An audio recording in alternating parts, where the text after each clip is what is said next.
Cricket বা যে কোনো খেলাধুলাকে পেশা হিসাবে নেওয়ার শরীয়ী বিধান কি? এ বিষয়ে আমরা এর আগে বিভিন্ন জায়গায় বলেছি। দেখুন, গতানুগতিক যে খেলাধুলা, এই খেলাধুলোকে পেশা হিসাবে নেওয়া ইসলাম শরীয়তের দৃষ্টিকোণ থেকে জায়েজ নয়। কারণ এটা আসলে শরিয়া যে হালাল পেশার নীতিমালা দিয়েছে তার মধ্যে এটি পড়ে না। দ্বিতীয়ত, এটা এমন কোনো কাজ নয় যে কাজ থেকে আসলে উপার্জন করা যায় বা বিনিময় গ্রহণ করা যায়।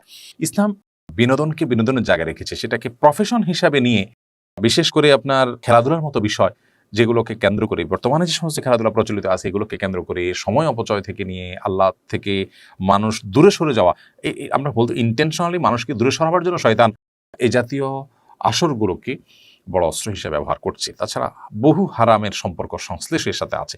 সেই কারণেই খেলোয়াড়দের উপরে বিধানটা আসছে, শুধু তাই নয়, বরং মৌলিকভাবে বৈধ পেশার যে নীতিমালা আছে তার মধ্যে এটি আসলে পড়ে না।